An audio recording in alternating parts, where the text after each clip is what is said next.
नमस्कार साथियों, स्वागत है आपके अपने प्यारे से YouTube channel FMSC group discussion में। और जैसा कि आप लोगों को मालूम होगा कि यहाँ आगामी परीक्षाओं के मद्देनज़र होमवर्क सीरीज चलाया जाता है।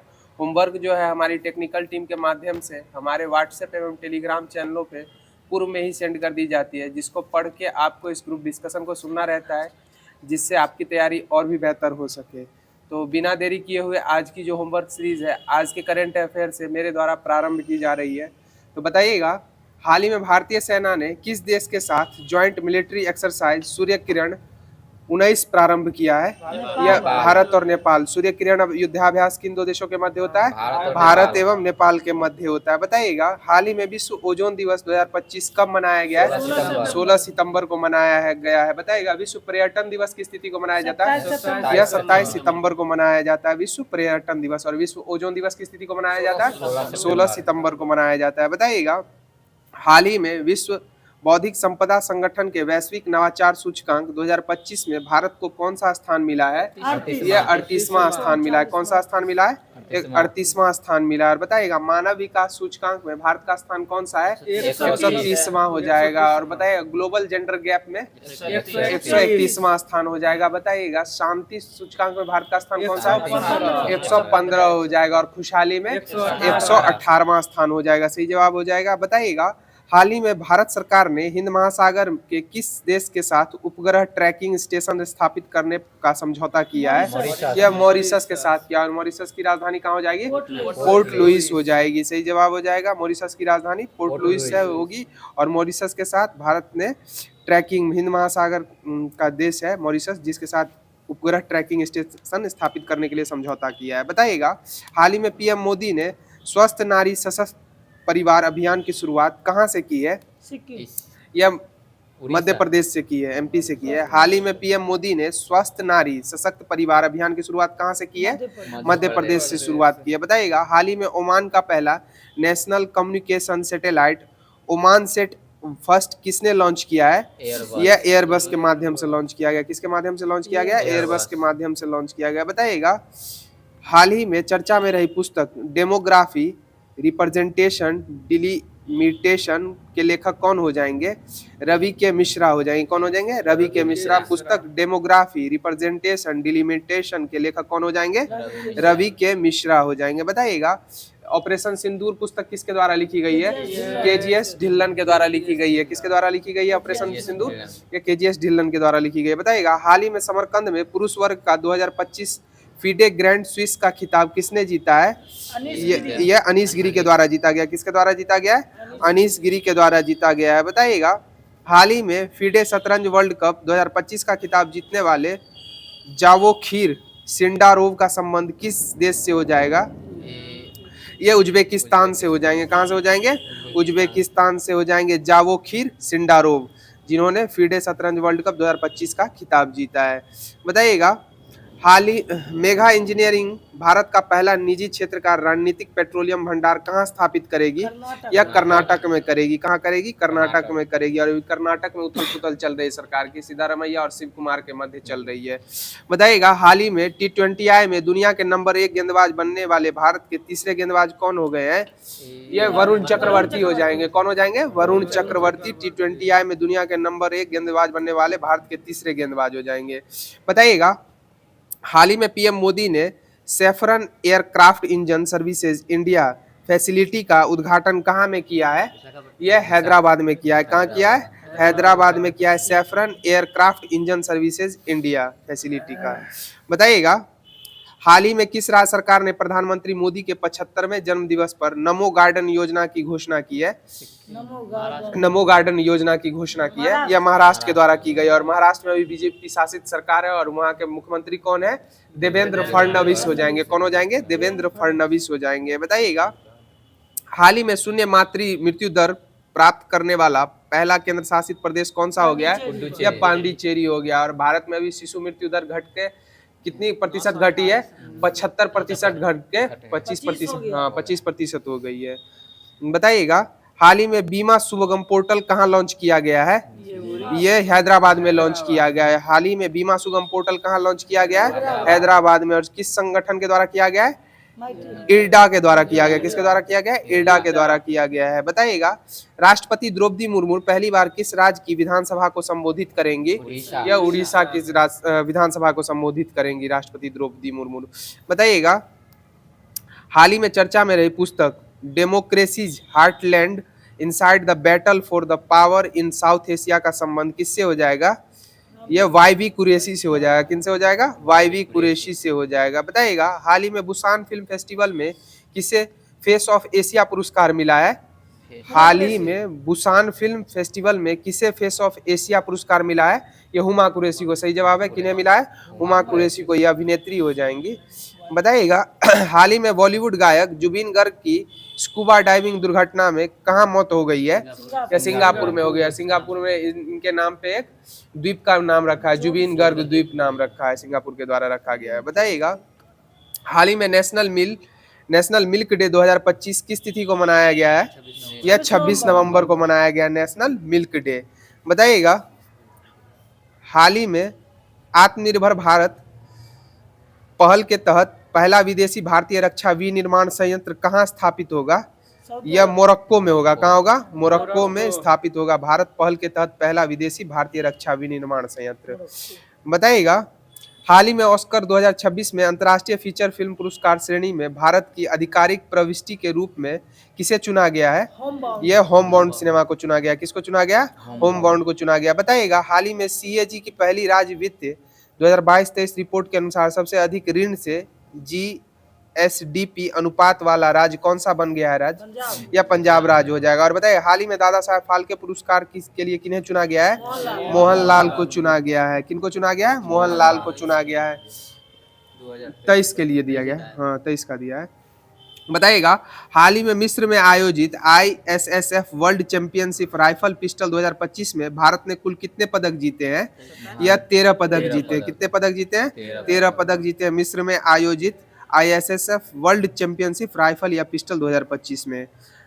बताइएगा हाल ही में आनंद कुमार वेल कुमार ने किस देश में विश्व स्पीड स्केटिंग चैंपियनशिप में 42 किलोमीटर मैराथन में स्वर्ण पदक जीता है?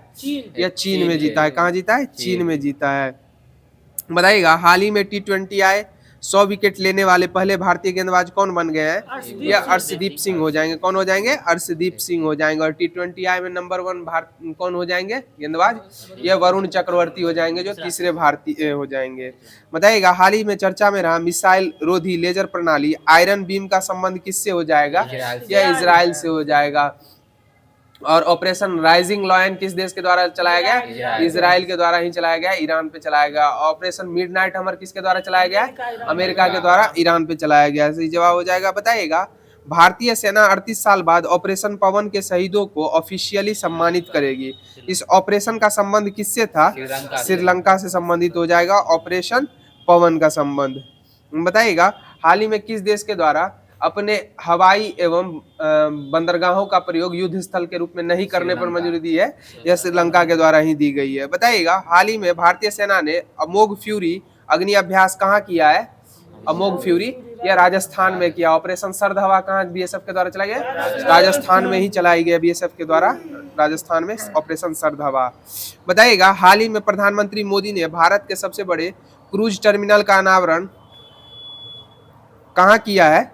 यह महाराष्ट्र में किया है। क्रूज टर्मिनल का अनावरण कहाँ किया है? महाराष्ट्र में किया। और गुलदार भी दिया है, INS गुलदार भी म्यूजियम के तौर पे महाराष्ट्र को दिया है प्रदर्शनी के लिए। बताइएगा हाल ही में ई गवर्नेंस पर 28वां राष्ट्रीय सम्मेलन 2025 कहाँ शुरू किया गया है?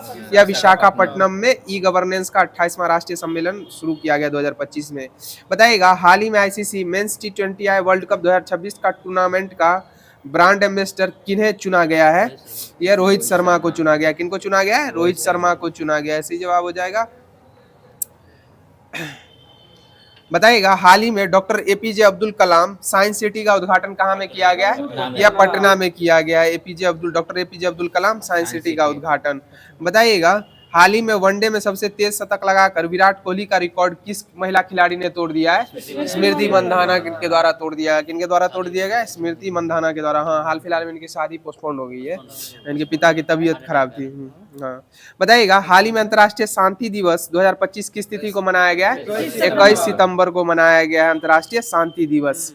बताइएगा हाल ही में संयुक्त राष्ट्र महासभा का कौन सा सत्र प्रारंभ हुआ है? 80वां सत्र प्रारंभ हुआ है। कौन सा सत्र प्रारंभ हुआ है?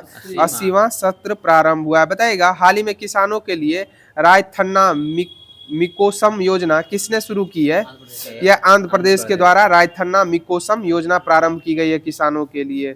सही जवाब हो जाएगा। बताइए हाल ही में दुनिया का चौथा सबसे तेज सुपर कंप्यूटर जुपिटर किसने लॉन्च किया है? यह जर्मनी के द्वारा लॉन्च किया गया है। जुपिटर दुनिया का चौथा सबसे तेज सुपर कंप्यूटर हो जाएगा जुपिटर।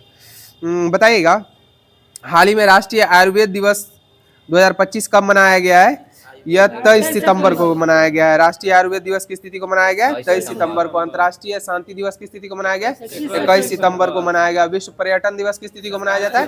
27 सितंबर को मनाया जाता है। बताइएगा हाल ही में भारत के किस ज्वालामुखी में कम तीव्रता वाले विस्फोट हुए हैं? बैरन द्वीप में हो जाएंगे। सही जवाब हो जाएगा।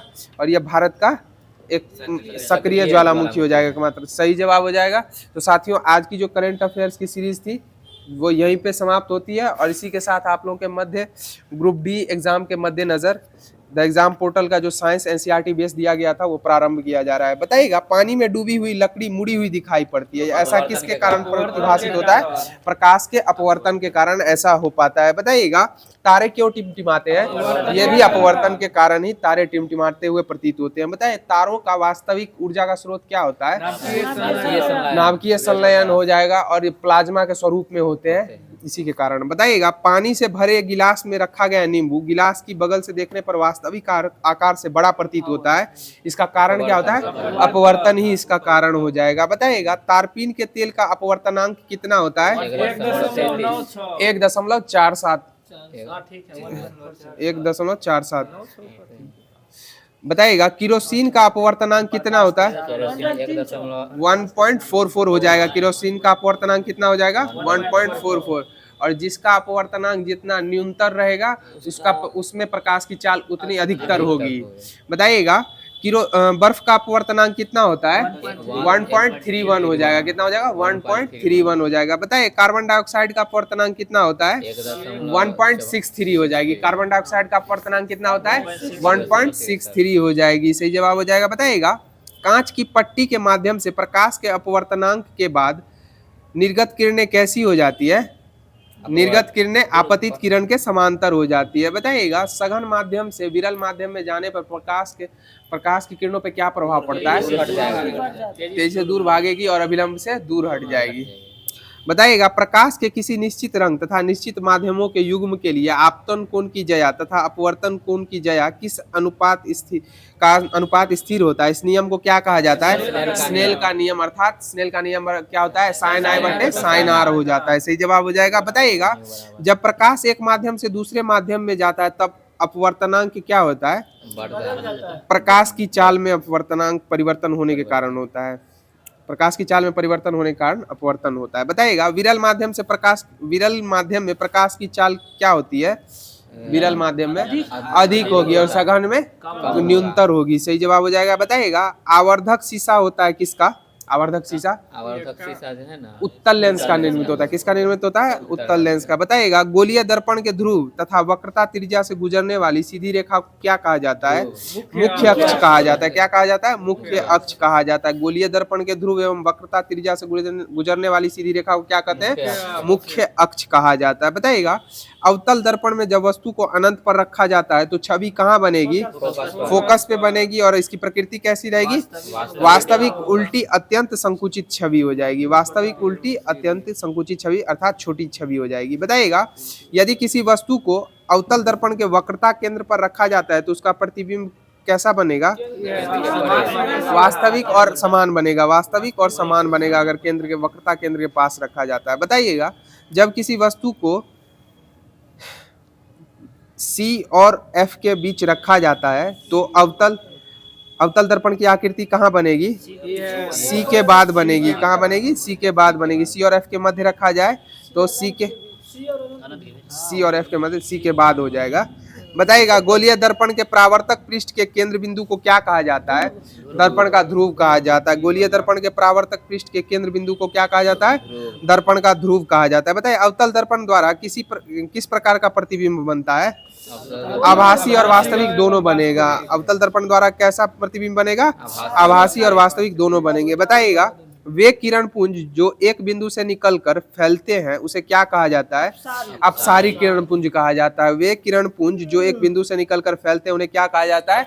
अपसारी किरण पुंज कहा जाता है। बताइएगा वैसा किरण पुंज जो भिन्न भिन्न दिशाओं से आकर एक बिंदु पर मिलता है तो उसे क्या कहेंगे? अभिसारी किरण पुंज कहेंगे। जो फैलेगा उसको अपसारी और जो एक जगह एकत्रित हो जाएगा उसे अभिसारी कहा जाएगा, अभिसारी किरण पुंज कहा जाएगा। बताइएगा दर्पण की लंबाई को क्या कहते हैं? दर्पण की लंबाई को द्वारक कहा जाता है। क्या कहा जाता है? दर्पण की लंबाई को द्वारक कहा जाता है। बताइएगा अवतल दर्पण में जब वस्तु वक्रता केंद्र पर स्थित हो तो उसका प्रतिबिंब कहाँ बनेगा? वक्रता केंद्र पर ही बनेगा। अवतल दर्पण में जब वस्तु वक्रता केंद्र पर स्थित हो तो उसका प्रतिबिंब कहाँ बनेगा? वक्रता केंद्र पर ही बनेगा।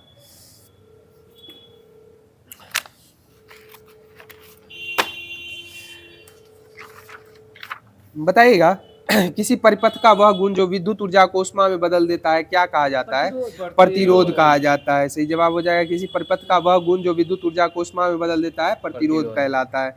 बताइएगा विद्युत वाहक बल का ऐसा मात्रक क्या होता है? विद्युत वाहक बल का वोल्ट हो जाएगा। क्या हो जाएगा? वोल्ट हो जाएगा। विद्युत वाहक बल का ऐसा मात्रा क्या हो जाएगा? वोल्ट हो जाएगा। बताइएगा आदर्श वोल्ट मीटर की प्रतिरोधकता कितनी होती है? अनंत होती है। आदर्श वोल्ट मीटर की प्रतिरोधकता कितनी होती है? अनंत होती है। बताइएगा विद्युत धारा में दिशा और परिणाम दोनों होते हैं या नहीं होते हैं? होते हैं। सही जवाब हो जाएगा विद्युत धारा अदिश है, राशि अदिश है, दिशा और परिणाम दोनों। बताइएगा जर्मन भौतिक विज्ञानी जॉर्ज साइमन ओम ने किसी धातु के तार में प्रवाहित विद्युत धारा तथा उसके सिरों के बीच विभवांतर में परस्पर संबंध का पता किस वर्ष लगाया था? यह 1827 में लगाया था। कब लगाया था? 1827 में पता लगाया था। जर्मन वैज्ञानिक जॉर्ज साइमन ओम के द्वारा लगाया गया था। बताइएगा किस देश को पवनों का देश कहा जाता है? डेनमार्क को कहा जाता है। डेनमार्क की राजधानी कहाँ हो जाएगी? कोपेनहेगन हो जाएगी। बताइएगा 1 वाट घंटा बराबर कितना जूल होता है? यह 3600 जूल हो जाएगा। कितना हो जाएगा? 3600 जूल 1 वाट घंटा बराबर। बताइएगा 1 किलोवाट घंटा बराबर कितना जूल होता है? 3.6 × 10⁶ जूल हो जाएगा। सही जवाब हो जाएगा। बताइएगा विद्युत फ्यूज जो होती है वह किस मिश्र धातु से निर्मित होती है? सीसा और टीन से विद्युत फ्यूज निर्मित होती है। शीशे और टीन से निर्मित होती है। बताए कांच से किस किस का निर्मित होता है? तांबा, कॉपर और टीन का निर्मित होता है कांच से। सही जवाब हो जाएगा। बताइएगा हमारे घरों में जो विद्युत आपूर्ति की जाती है वह कितने वोल्ट की प्रत्यावर्तित वोल्टता होती है? 220 वोल्ट की होती है। कितनी होती है? 220 वोल्ट की तीव्रता होती है। बताइएगा आवृत्ति हो जाती है। हाँ 50 हर्ट्ज। अपना भारत में 50 चलता है और अमेरिका में 60 चलता है। बताइएगा परमाणविक नाभिक की किसने खोजा था? यह रदरफोर्ड के द्वारा परमाणविक नाभिक की खोज की गई थी। बताए परमाणु में इलेक्ट्रॉन की खोज किसने की थी? जे.जे.एस. थॉमसन के द्वारा की गई थी। और बताए प्रोटॉन की खोज किन्होंने की थी?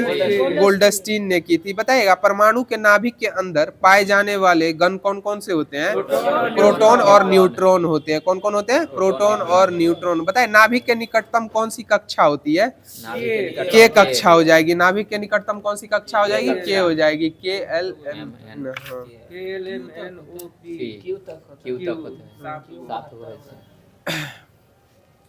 बताइएगा फ्लोएम जो है वह कैसा उत्तक है? एक जटिल स्थायी उत्तक हो जाएगा। फ्लोएम क्या हो जाएगा? जटिल स्थायी उत्तक हो जाएगा। बताइएगा वह उत्तक जो मनुष्य में पेशियों को अस्थि से जोड़ता है क्या कहलाता है? कंडरा कहलाता है। क्या कहलाता है? कंडरा कहलाता है। बताइएगा रक्त का थक्का बनना किसके कारण संभव हो पाता है? या प्लेटलेट्स के कारण। विटामिन कहेगा तो क्या हो जाएगा? वैसे कहेगा तो प्लेटलेट्स के कारण संभव हो पाता है। बताइए पादप कोशिकाओं में प्लाज्मा झिल्ली के अतिरिक्त क्या होती है? कोशिका भित्ति हो जाएगी। कौन हो जाएगी? कोशिका भित्ति। और पादप और जीव जंतु में अंतर कोशिका भित्ति के कारण ही हो पाता है। बताइएगा झिल्ली की सार्थकता किसके उदाहरण से स्पष्ट कर सकते हैं? यह वायरस की सार्थकता से कर सकते हैं। झिल्ली की सार्थकता वायरस के स्पष्ट उदाहरण से कर सकते हैं। बताइएगा जीवाणु का कोशिका भित्ति किसकी बनी होती है? पेप्टिडोग्लाइकेन के द्वारा से निर्मित होती है। Peptidoglycan glycan.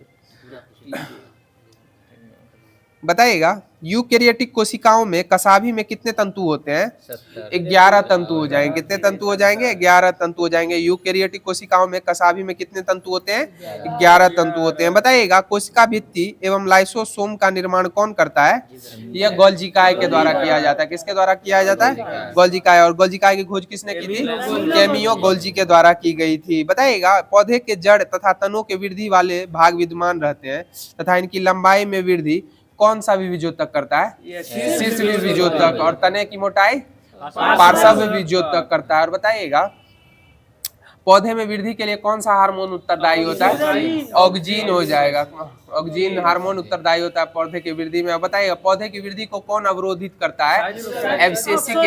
एब्सिसिक एसिड इसको अवरोध करता है इसके वृद्धि में। बताइएगा कौन सा सरल स्थायी ऊतक पतली कोशिकाओं वाली सरल कोशिकाओं का बना होता है? स्थायी ऊतक पेरेनकाइमा हो जाएगा। कौन हो जाएगा? पेरेनकाइमा स्थायी उत्तल पतली कोशिकाओं वाली सरल कोशिकाओं का निर्मित होता है। बताइएगा सबसे अधिक पाया जाने वाला सरल स्थायी ऊतक कौन सा है? पेरेनकाइमा ही हो जाएगा। कौन सा हो जाएगा? पेरेनकाइमा ही हो जाएगा। बताइएगा क्लोरेनकाइमा एवं एरेनकाइमा किसका प्रकार है? यह पेरेनकाइमा का ही प्रकार हो जाएगा। बताइए किस ऊतक की कोशिकाएं मृत्यु होती है? पादप में स्क्लेरेनकाइमा की हो जाएगी। किसकी हो जाएगी? स्क्लेरेनकाइमा की हो जाएगी। बताइएगा किस प्रकार के ऊतक में एक समान कार्य करने वाली विभिन्न प्रकार की कोशिकाएं होती है? यह जटिल ऊतक में हो जाएगी। किस में हो जाएगी? जटिल ऊतक में। बताइए किस ऊतक की कोशिकाएं एक दूसरे से सटी होती है और ये एक अनवरत पर का निर्माण करती है, अनवरत परत का निर्माण करती है? यह एपिथेलियम ऊतक हो जाएगा। कौन हो जाएगा? एपिथेलियम ऊतक। बताइए जो भी पदार्थ शरीर में प्रवेश करता है या बाहर निकलता है वह किस ऊतक के किसी परत से होकर अवश्य गुजरता है? वह एपिथेलियम ऊतक के किसी परत से होकर अवश्य गुजरता है। बताइएगा किस ऊतक के पास रसधानी नहीं होती है? पादप में यह विभिजोतक हो जाएगा। किसके पास हो जाएगा? विभिजोतक के पास रसधानी नहीं होती है। बताइएगा कैम्बियन किस ऊतक को कहा जाता है? कैम्बियन यह पार्श्व विभिजोतक को कहा जाता है। कैम्बियन किसको कहा जाता है? पार्श्व विभिजोतक को कहा जाता है। बताइएगा किसका शरीर धारा रेखीय होता है? मछली का शरीर धारा रेखीय होता है। बताइए मछली में कितने प्रकोष्ठ का हृदय होता है? 2 प्रकोष्ठ का हृदय होता है। बताइएगा किस मछली में कंकाल केवल उपास्थि का बना होता है? यह शार्क का जो कंकाल होता है वह सिर्फ उपास्थि का बना होता है। बताइएगा पक्षियों में कितने कक्षीय हृदय होते हैं? 4 कक्षीय हृदय का चेंबर होता है। बताइएगा कौन सा अंडा देने वाला स्तनपायी होता है? यह प्लेटिपस हो जाएगा। कौन हो जाएगा? प्लेटिपस हो जाएगा जी जो अंडा देता है। यह स्तनधारी है जो अंडा देता है। और एक एकिडना भी है शायद, एकिडना। बताइएगा यीस्ट किस जगत का उदाहरण है? यह फंजाई अर्थात कवक जगत का उदाहरण हो जाएगा। तो साथियों एग्जाम पोर्टल के माध्यम से जो भी साइंस दिया गया था वो समाप्त कर दिया गया। अब आप लोग के मध्य कॉस्मोस पब्लिकेशन का महेश बंडवाल द्वारा रचित एनसीईआरटी का जो सारभूत तत्व होमवर्क के माध्यम से दिया गया था उसी का आप लोगों के मध्य केमिस्ट्री प्रारंभ किया जा रहा है। बताइएगा मोबाइल फोन की बैटरी किस धातु की निर्मित होती है? या लिथियम की निर्मित होती है। किसकी निर्मित होती है? लिथियम की निर्मित होती है। बताइएगा बोरेक्स जो है वह किस धातु का अयस्क है? यह सोडियम का हो जाएगा। बोरेक्स किस धातु का अयस्क हो जाएगा? सोडियम का हो जाएगा। बताइएगा केओलिन जो होता है वह किस धातु का अयस्क है? केओलिन ये अल्मुनियम का हो जाएगा। काओलिन किसका हो जाएगा? अल्मुनियम का हो जाएगा। बताइएगा कोरंडम किस धातु का अयस्क है? यह भी अल्मुनियम का ही हो जाएगा। बताइएगा जिप्सम जो है वह किस धातु का अयस्क है? या कैल्शियम का हो जाएगा। जिप्सम किसका हो जाएगा? कैल्शियम का हो जाएगा। बताइए जिप्सम का सूत्र क्या होता है? CSO4 × 2H2O होता है। और इसका रासायनिक नाम क्या है? कैल्शियम हेमी हाँ प्लास्टर ऑफ पेरिस हेमी होता है, डाइहाइड्रेट हो जाएगा जिप्सम। और जिप्सम को कितना डिग्री सेल्सियस पर गर्म करने पर प्लास्टर ऑफ पेरिस में परिवर्तित हो जाता है? 100 डिग्री सेल्सियस पर गर्म करने पर यह प्लास्टर ऑफ पेरिस में परिवर्तित हो जाता है। बताइएगा एस्बेस्टस जो है वो किस धातु का अयस्क है? एस्बेस्टस या कैल्शियम का हो जाएगा। एस्बेस्टस किस धातु का अयस्क हो जाएगा? कैल्शियम का हो जाएगा। बताइएगा इप्सम साल्ट जो है वो किस धातु का अयस्क है? या मैग्नीशियम का हो जाएगा। इप्सम साल्ट किसका हो जाएगा? मैग्नीशियम का। बताइएगा गलेना किसका है? अयस्क या लेड का हो जाएगा। गलेना किसका हो जाएगा? शीशे का हो जाएगा। बताइएगा कैलामाइन जो है वो किस धातु का अयस्क है? या जिंक का हो जाएगा। किसका हो जाएगा? जिंक का हो जाएगा कैलामाइन। बताइएगा ग्रीनोसाइट किसका है?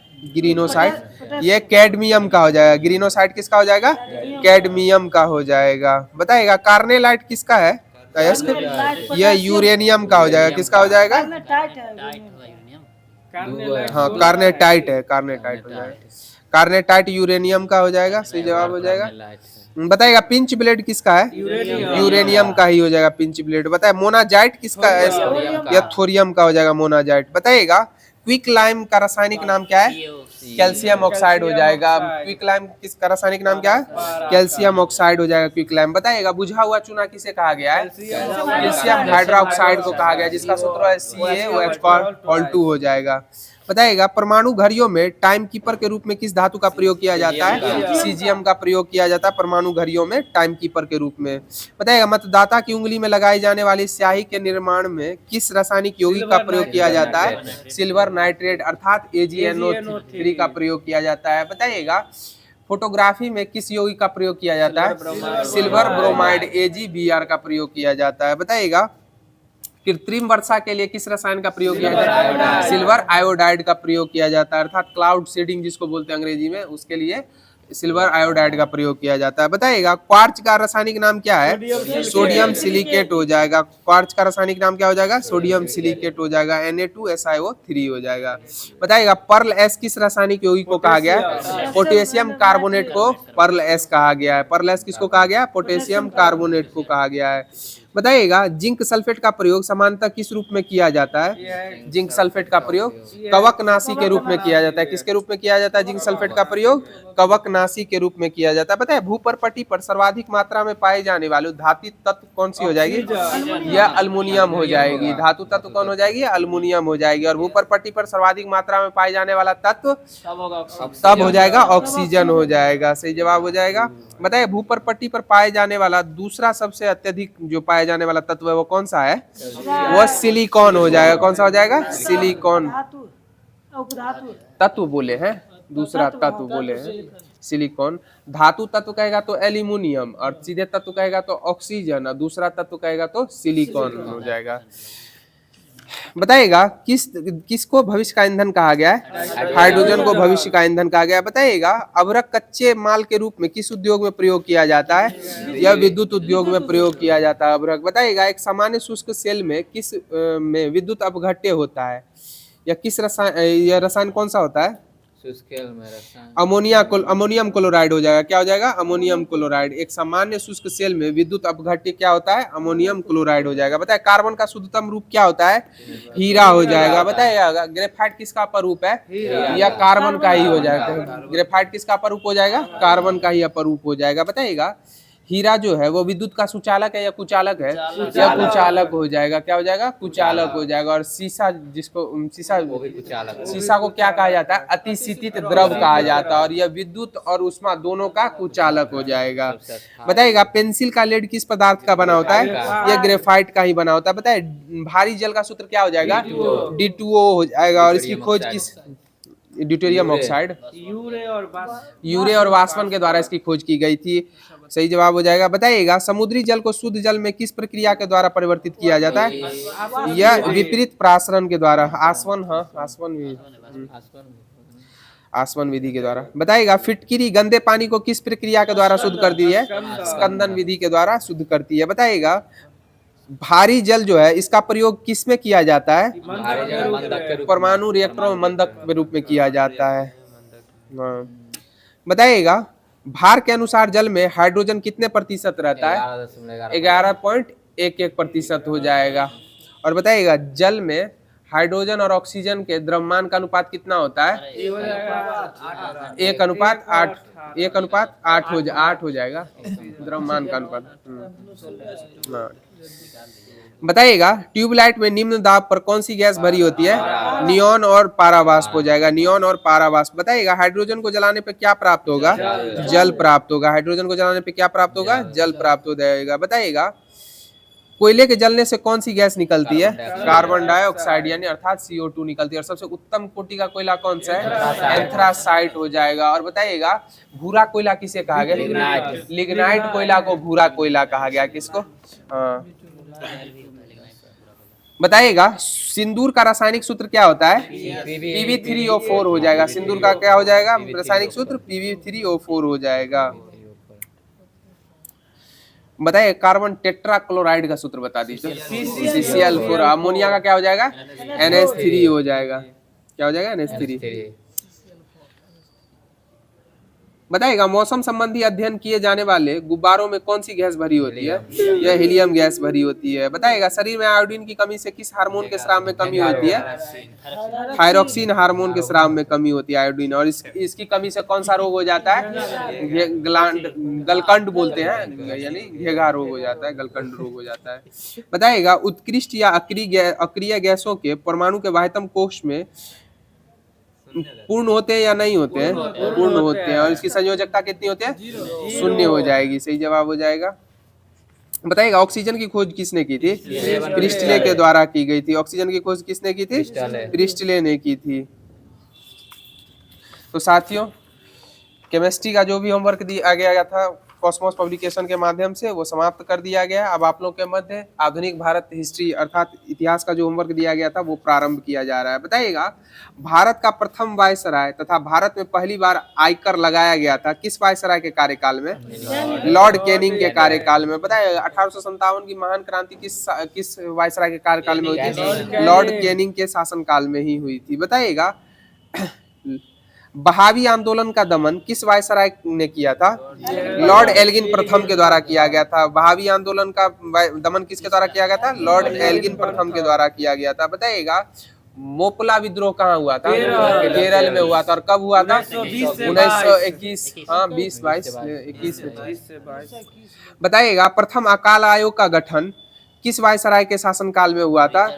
जॉन लॉरेंस के कार्यकाल में हुआ था। किसके कार्यकाल में हुआ था? जॉन लॉरेंस के कार्यकाल में हुआ था। बताइएगा सांख्यिकी सर्वेक्षण विभाग का गठन किस वायसराय के कार्यकाल में हुआ था? लॉर्ड मेयो के कार्यकाल में हुआ था। किसके कार्यकाल में हुआ था? लॉर्ड मेयो के कार्यकाल में। लॉर्ड मेयो की हत्या अंडमान निकोबार में एक चक्कू भोंकर एक मुस्लिम के द्वारा कर दी गई थी।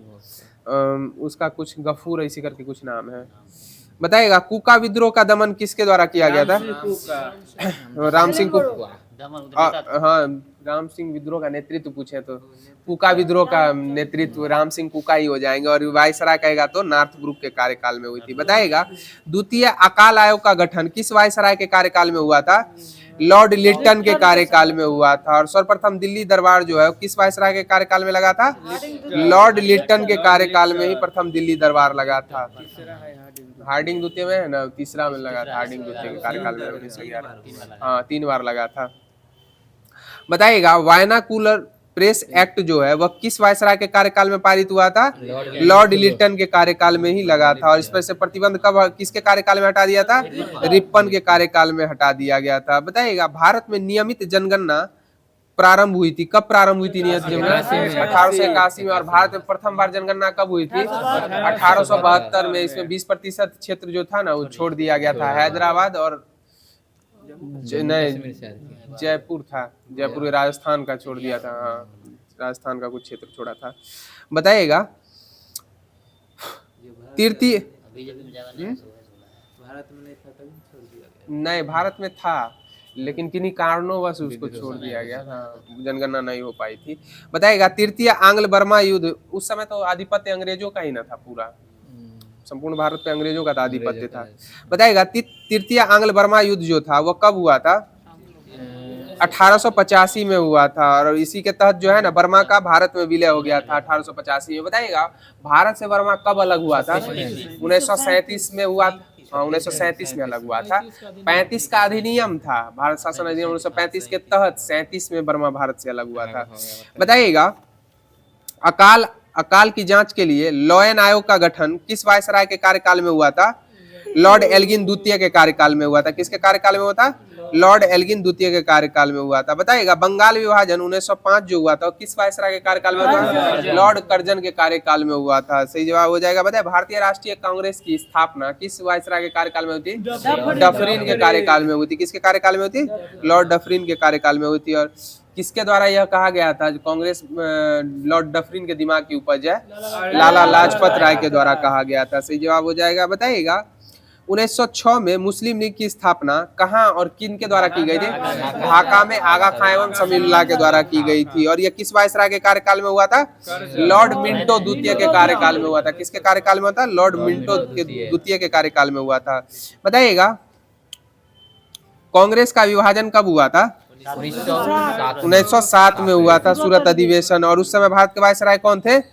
लॉर्ड मिंटो द्वितीय ही हो जाएंगे। बताइएगा होम रूल लीग की स्थापना कब हुई थी? 1916 में हुई थी। और यह किस वायसराय के कार्यकाल में हुई थी? लॉर्ड चेम्सफोर्ड के कार्यकाल में हुई थी। बताइए भारत शासन अधिनियम 1919 के तहत भारत में किनको विशेष तौर पर मताधिकार का अधिकार दिया गया था? महिलाओं को दिया गया था। सही जवाब हो जाएगा। महिलाओं को मताधिकार का अधिकार दिया गया था। बताइएगा मॉन्टेग्यू चेम्सफोर्ड सुधार एक्ट जो था वह किस वायसराय के कार्यकाल में आया था? यह मॉन्टेग्यू चेम्सफोर्ड के कार्यकाल में, मॉन्टेग्यू दूसरे हो जाएंगे, लॉर्ड चेम्सफोर्ड के कार्यकाल में आया था। बताइएगा असहयोग आंदोलन की शुरुआत किस वायसराय के कार्यकाल में हुई थी? यह चेम्सफोर्ड के 1920 में हुई थी असहयोग आंदोलन। बताइएगा चौरा चौरी की घटना कब हुई थी? 5 फरवरी 1922 को हुई थी। और इसी के तहत है ना असहयोग आंदोलन को स्थगित कर दिया गया था। कब स्थगित किया गया था? 11 फरवरी 1922 को। 11 फरवरी 1922 को असहयोग आंदोलन को स्थगित कर दिया। और इस समय भारत के वायसराय कौन थे? लॉर्ड रीडिंग हो जाएंगे। कौन हो जाएंगे? Lord reading. बताइए भारतीय किसान सभा की स्थापना कब हुई थी? 1936 में भारतीय किसान सभा की स्थापना हुई थी। लखनऊ में, सजानंद संसदीय लखनऊ में थे भारतीय किसान सभा की स्थापना। बताइएगा भारतीय किसान सभा की स्थापना के समय भारत के वायसराय कौन थे? लॉर्ड वेलिंगटन हो जाएंगे। कौन हो जाएंगे? लॉर्ड वेलिंगटन हो जाएंगे। बताए पृथक पाकिस्तान की मांग किस वायसराय के कार्यकाल में हुई थी?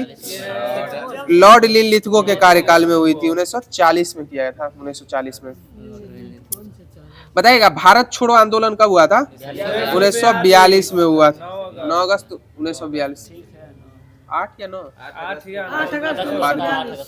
हाँ। और लॉर्ड लिनलिथगो के कार्यकाल में हुई थी। बताइएगा शिमला सम्मेलन किस वायसराय के कार्यकाल में होता है? लॉर्ड वेवेल 1945 लॉर्ड वेवेल के कार्यकाल में हुई थी। बताइएगा अंतिम ब्रिटिश वायसराय एवं स्वतंत्र भारत के प्रथम गवर्नर जनरल कौन थे? लॉर्ड माउंटबेटन हो जाएंगे। और माउंटबेटन योजना कब आई थी? 3 जुलाई 1947 को आई थी। और भारत स्वतंत्रता अधिनियम कब आया था? 18 जुलाई 1947 को भारत स्वतंत्रता अधिनियम आया था। बताइएगा स्वतंत्र भारत के प्रथम एवं अंतिम भारतीय गवर्नर जनरल कौन थे? सी राजगोपालाचारी हो जाएंगे। कौन हो जाएंगे? सी राजगोपालाचारी। बताइएगा किस अधिनियम के अंतर्गत बंगाल के गवर्नर जनरल को भारत का गवर्नर जनरल बना दिया गया था? 1833 के चार्टर अधिनियम के तहत। और 1858 के अधिनियम के तहत क्या कर दिया गया था? भारत के गवर्नर को भारत का वायसराय बना दिया गया था। सही जवाब हो जाएगा। तो साथियों कॉस्मोस पब्लिकेशन से जो भी आप लोगों के मध्य होमवर्क दिया गया था उससे सारे महत्वपूर्ण चीजें डिस्कशन के माध्यम से करवा दी गई हैं। अब आप लोगों के मध्य दृष्टि पब्लिकेशन का जो क्विक साइंस दिया गया था जिसके मद्देनजर आपको रसायन शास्त्र से जो होमवर्क दिया गया था वो प्रारंभ किया जा रहा है। बताइएगा क्रूड ऑयल को कितना डिग्री सेल्सियस पर गर्म करने पर उससे केरोसिन तेल प्राप्त होता है? कच्चे तेल को कितना डिग्री सेल्सियस पर गर्म करने पर उससे केरोसिन तेल प्राप्त होता है? 200 डिग्री सेल्सियस पे। कितना होता है? 200 डिग्री सेल्सियस पे। बताइएगा आंतरिक दहन इंजनों में प्रयुक्त होने वाले ईंधन किस प्रकृति से, किस चक्र से होकर गुजरते हैं? यह संपीड़न और ज्वलन के चक्र से गुजरते हैं। आंतरिक दहन इंजनों में प्रयुक्त होने वाले ईंधन संपीड़न और ज्वलन के चक्र से गुजरते हैं। बताइएगा जी कुछ ईंधन ऐसे होते हैं जिनके वायु मिश्रण का इंजन के सिलेंडरों में ज्वलन समय के पहले हो जाता है जिससे ऊर्जा पूर्ण कार्य में परिवर्तित ना होकर धात्विक ध्वनि उत्पन्न करने में नष्ट हो जाती है। यह क्या कहलाती है?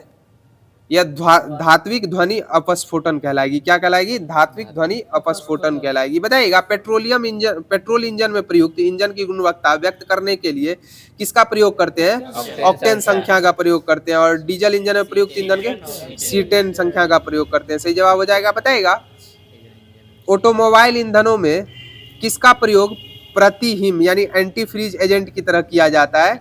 एथिलीन ग्लाइकोल का प्रयोग किया जाता है। किसका प्रयोग किया जाता है? एथिलीन ग्लाइकोल का प्रयोग ऑटोमोबाइल ईंधनों में प्रतिहिम अर्थात एंटी फ्रीज एजेंट के तौर पे किया जाता है। बताइएगा गैसोलीन पेट्रोलियम क्रूड तेल से किस विधि द्वारा प्राप्त किया जाता है?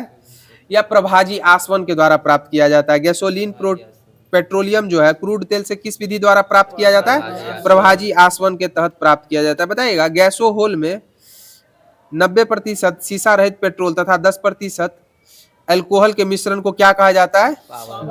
गैसोहोल कहा जाता है। क्या कहा जाता है? गैसोहोल। 90% सीसा रहित पेट्रोल तथा 10% अल्कोहल के मिश्रण को क्या कहा जाता है? गैसोहोल कहा जाता है।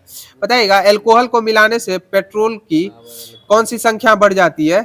ऑक्टेन संख्या बढ़ जाती है अर्थात गुणवत्ता बढ़ जाती है। बताइएगा अतः इसमें लेड का प्रयोग नहीं किया जाता। लेड एक भारी धातु है जो पर्यावरण में ज्यादा हानिकारक होती है।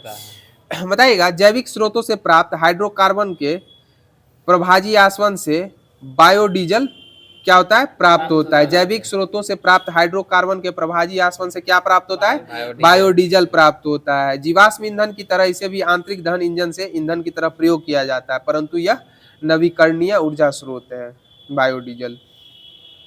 बताइएगा पेट्रोलियम क्रूड से प्रभाजी आसवन से डीजल प्राप्त होता है। इसका प्रयोग सामान्यतः भारी वाहनों में किया जाता है। डीजल में गैसोलीन की तुलना में सल्फर और नाइट्रोजन अवयव ज्यादा होते हैं, जिसके कारण इसके दहन में एग्जॉस्ट में ज्यादा सल्फर डाइऑक्साइड और नाइट्रोजन के ऑक्साइड किस रूप में निकलते हैं? प्रदूषक के रूप में निकलते हैं। और अम्ल वर्षा के लिए कौन उत्तरदायी होता है? SO2 और NO2 ही उत्तरदायी होता है। बताइएगा साबुन जल में घुलनशील लंबी श्रृंखला वाले कार्बोक्सिल अम्लों के सोडियम एवं पोटेशियम लवण होते हैं। इसका उपयोग सफाई के लिए किया जाता है। और सोडियम युक्त कठोर और पोटेशियम युक्त साबुन क्या होते हैं? मुलायम होते हैं। सोडियम युक्त साबुन क्या होते हैं? कठोर एवं पोटेशियम युक्त साबुन क्या होते हैं? मुलायम होते हैं। बताइए साबुन का निर्माण किन किन चीजों से किया जाता है? यह जंतु चर्बी एवं वनस्पति तेल से किया जाता है। किससे किया जाता है? जंतु चर्बी एवं वनस्पति तेल से किया जाता है। साबुन कठोर जल में उपस्थित कैल्शियम और मैग्नीशियम लवणों से अभिक्रिया करता है। इसी कारण कठोर जल में साबुन झाग नहीं देता और सफाई में कठिनाई उत्पन्न होती है। बताइएगा पॉलीएथिलीन टेरोफ्थलेट जो होता है इसका प्रयोग खाद्य पदार्थों एवं पेय पदार्थों आदि की पैकेजिंग के लिए किया जाता है। प्लास्टिक की बोतल और कंटेनर आदि बनाने में पॉलीएथिलीन टेरेफ्थलेट का प्रयोग किया जाता है। टेरेफ्थलेट।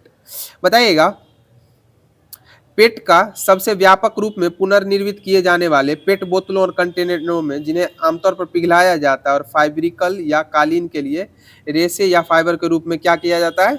उपयोग किया जाता है। क्या किया जाता है? उपयोग किया जाता है। बताइएगा सामान्यतः अपमार्जकों का उपयोग किस किस उत्पादों में किया जाता है? अपमार्जक का प्रयोग शैम्पू एवं कपड़े धोने के उत्पाद में किया जाता है अपमार्जक का प्रयोग। बताइएगा अपमार्जक जो होते हैं वो लंबी कार्बोक्सिलिक अम्ल श्रृंखला के अमोनियम एवं सल्फेट लवण होते हैं। यह कठोर जल में उपस्थित किन किन आयनों के साथ अघुलनशील पदार्थ नहीं बनाते? यह कैल्शियम और मैग्नीशियम आयनों के साथ अघुलनशील पदार्थ नहीं बनाते हैं। बताइएगा बेंजीन में सिग्मा और पाई बॉन्ड की संख्या कितनी होती है? 12 और 3। सिग्मा 12 और पाई 3 हो जाएगी। बेंजीन में सिग्मा बॉन्ड कितना हो जाएगा? 12 और पाई बॉन्ड 3 हो जाएगी बेंजीन में। अब बताइएगा बेंजीन की खोज किसने की थी?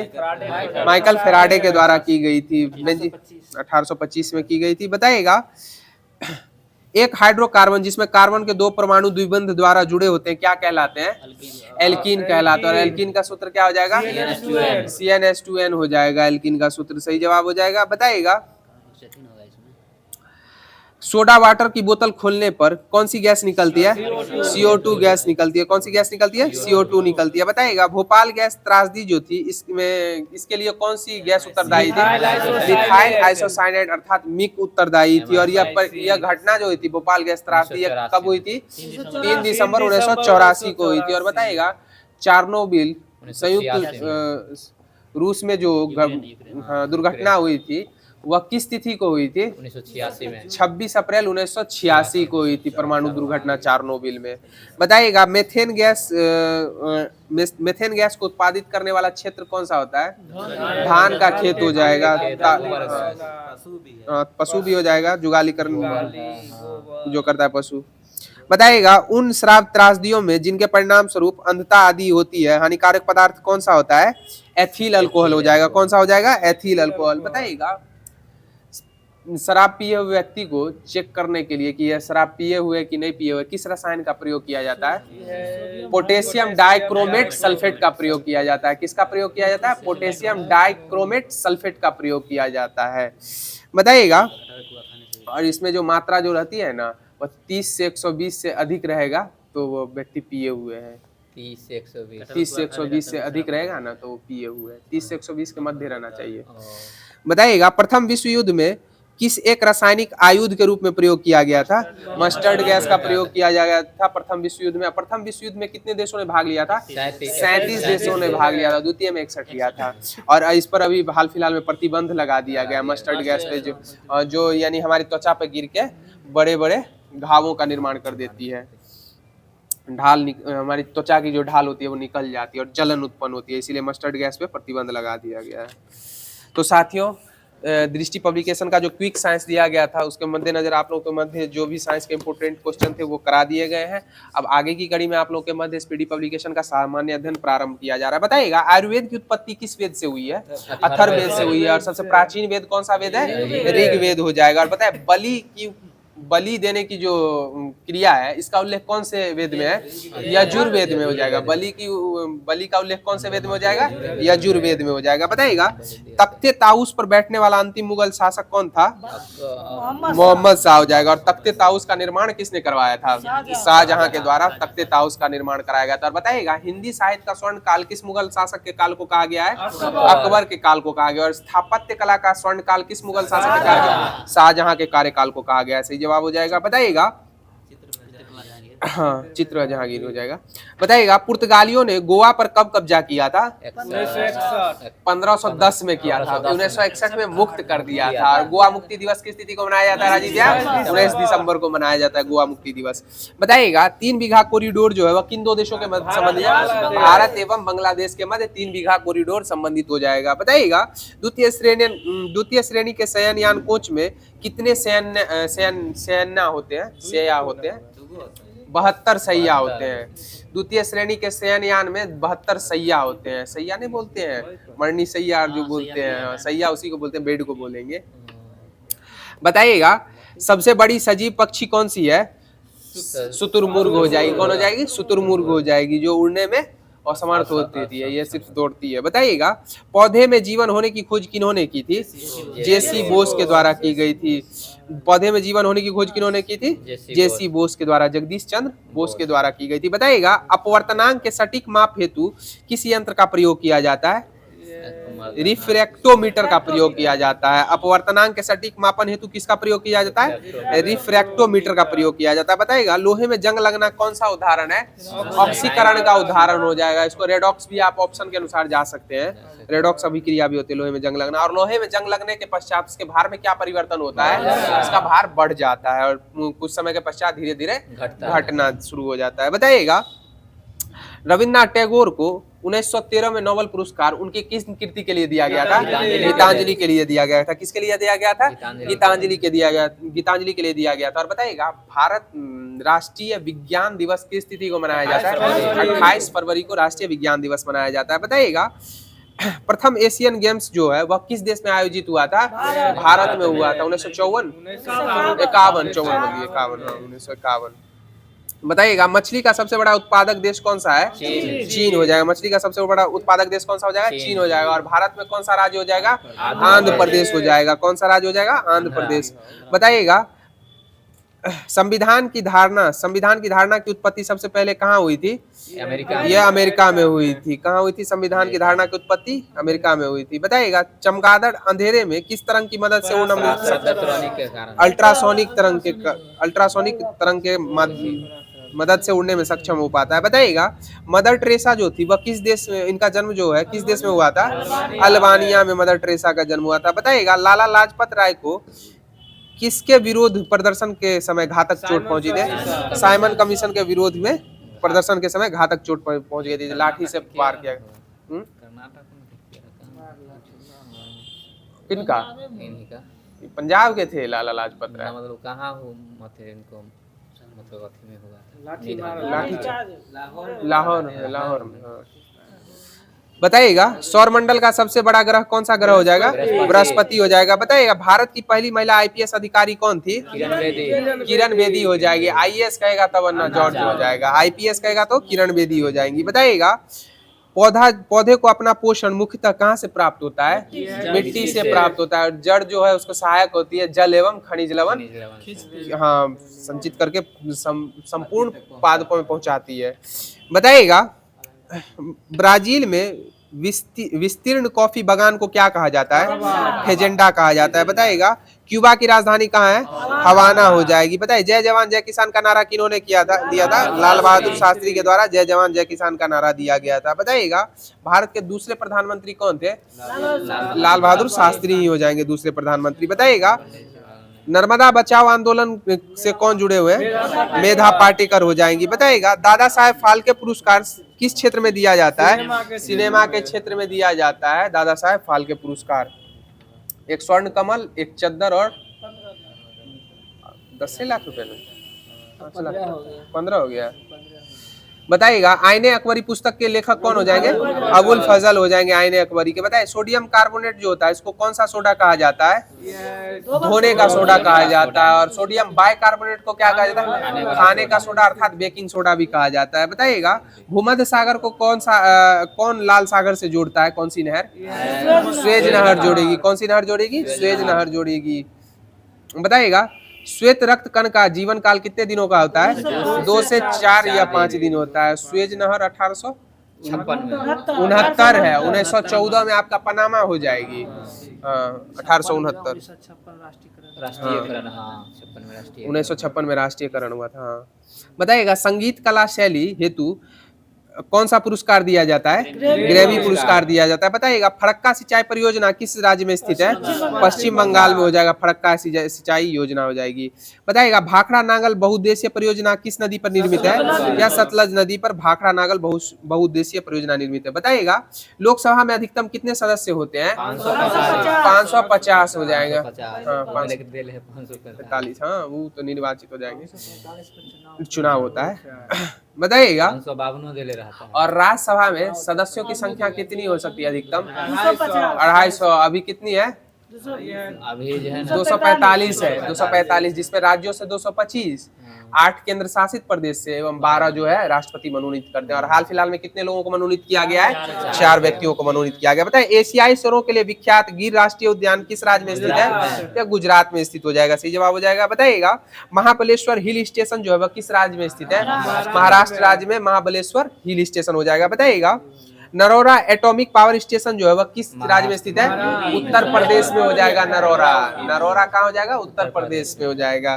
बताइएगा दुधवा नेशनल पार्क जो है वह किस राज्य में स्थित है? ये भी उत्तर प्रदेश में हो जाएगा दुधवा। बताए देवदास के रचनाकार कौन थे? शरद चंद्र चट्टोपाध्याय। कौन हो जाएंगे? शरद चंद्र चट्टोपाध्याय। बताइएगा वंदे मातरम के रचयिता बंकिम चंद्र चटर्जी हो जाएंगे। और भारत का राष्ट्रीय गीत क्या है? वंदे मातरम ही है। बताइएगा हाँ सोमनाथ मंदिर को कब गजनी के महमूद ने लूट लिया था? 1025 में लूट लिया था। कब लूट लिया था? 1025 में। बताइएगा भारत में आए पहले यूरोपीय कौन थे? पुर्तगाली हो जाएंगे। और ये कब आए थे? 1498 में आए थे। और भारत में पुर्तगाली आधिपत्य का वास्तविक स्थापनाकार कौन हो जाएगा? अल्मीडा। अल्मोड़ा हो जाएंगे। कौन हो जाएंगे? फ्रांसिस अल्मोड़ा, फ्रांसीसी अल्मोड़ा हो जाएंगे। बताइए तुगलकनामा को किसके द्वारा लिखा गया था? या अमीर खुसरो के द्वारा? तुगलकनामा को किसके द्वारा लिखा गया था? अमीर खुसरो के द्वारा लिखा गया था। बताइएगा गुप्त साम्राज्य की स्थापना किन्होंने की थी? श्री गुप्त के माध्यम से गुप्त साम्राज्य की स्थापना की गई थी। बताइएगा फाहियान किस गुप्त शासक के कार्यकाल में आया था? चंद्रगुप्त द्वितीय के कार्यकाल में आया था। मेगास्थनीज जो था ना आपका मौर्य के कार्यकाल में आया था। और बताइएगा चंद्रगुप्त मौर्य के बारे में कौन सी अवधारणा है कि वो किस धर्म के अनुयायी थे? जैन धर्म के। अंतिम काल में वो है ना यह अवधारणा उन्होंने जैन धर्म अपनाए थे। और बताइएगा अशोक का प्रसिद्ध मास्की अभिलेख जो है वह किस राज्य में स्थित है? यह कर्नाटक राज्य में हो जाएगा। अशोक का प्रसिद्ध मास्की अभिलेख कहाँ हो जाएगा? कर्नाटक राज्य में हो जाएगा। और चंद्रगुप्त मौर्य की मृत्यु कहाँ हो गई थी? श्रवणबेलगोला में चंद्रगुप्त मौर्य की मृत्यु हो गई थी अंतिम दिनों में। और उपवास किए थे, जिसको क्या कहा था राजीव भैया? कुछ अच्छा नाम था उसका, संलेखना विधि से। हाँ, संलेखना विधि से उन्हें प्राण त्यागे थे। संलेखना विधि जिसको उपवास करके संलेखना विधि से। बताइएगा बक्सर का युद्ध कब लड़ा गया था? 1764 में बक्सर का युद्ध लड़ा गया था। बताइएगा वर्तमान में इग्नू के कुलपति कौन है? जेएनयू की इग्नू की हो जाएंगे उमा कांजीलाल। उमा कांजी, प्रोफेसर उमा कांजीलाल इग्नू की अभी वर्तमान में कुलपति। हाँ, उमा कांजीलाल महिला है। इसके बाद बताइएगा गंधार कला स्कूल जो है किस काल के दौरान फली फूली थी? गंधार कला या कुषाण काल के समय हुए थे। और कनिष्क किस वंश का शासक था? कुषाण का था। और भारत सिल्क मार्ग पे किनका आधिपत्य था? कुषाणों का ही आधिपत्य था। किनका आधिपत्य था? कुषाणों का ही आधिपत्य, कनिष्क का ही आधिपत्य था। बताइएगा छोटी वस्तुओं को बड़ा करके देखने के लिए प्रयुक्त यंत्र को क्या कहा जाता है? माइक्रोस्कोप कहा जाता है। बताइएगा महाभारत के रचयिता कौन थे?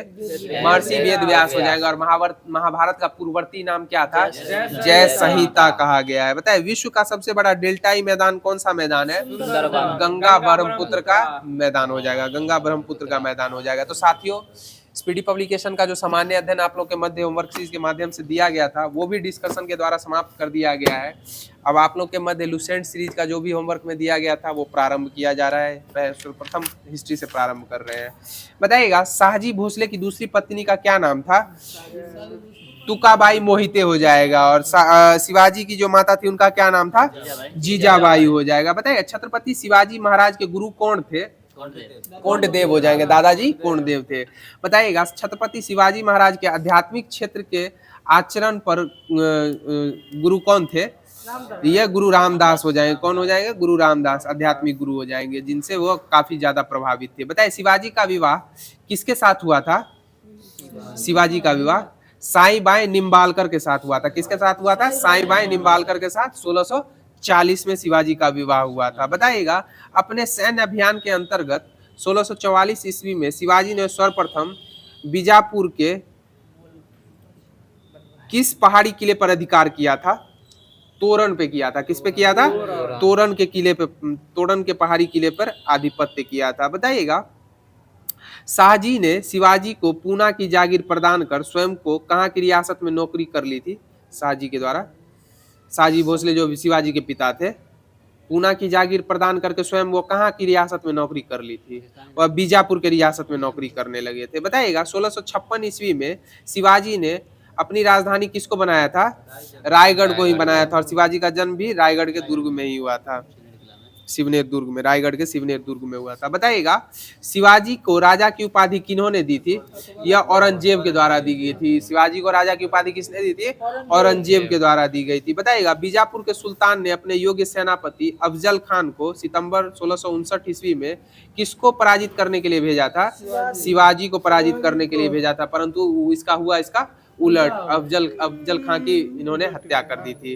बताइएगा पुरंदर की संधि कब हुई थी? 1665 में पुरंदर की संधि हुई थी। बताइएगा शिवाजी के मध्य संपन्न हुई थी। महाराजा जय सिंह और शिवाजी के मध्य पुरंदर की संधि 1665 में संपन्न हुई थी। बताइएगा शिवाजी को औरंगजेब ने कब जयपुर भवन में कैद कर लिया था? कब? 1666 में कर लिया था। मई 1666 में जयपुर भवन में कैद कर लिया था। और वह वहां से कब भाग गए थे? मई 1666 में कैद किया था और यह 16 अगस्त 1666 को वहां से भाग गए थे। बताइएगा शिवाजी का अंतिम अभियान कौन सा अभियान था? या कर्नाटक का अभियान हो जाएगा। शिवाजी का अंतिम अभियान कौन सा अभियान हो जाएगा? कर्नाटक का अभियान हो जाएगा। और अकबर का अंतिम अभियान कौन सा अभियान था? गुजरात अभियान हो जाएगा। गुजरात का अभियान अकबर का अंतिम अभियान था।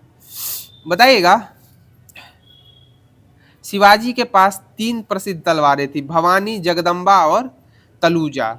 शिवाजी के पास कितनी तलवारें थी? 3 तलवारें, भवानी, तलूजा एवं जगदम्बा।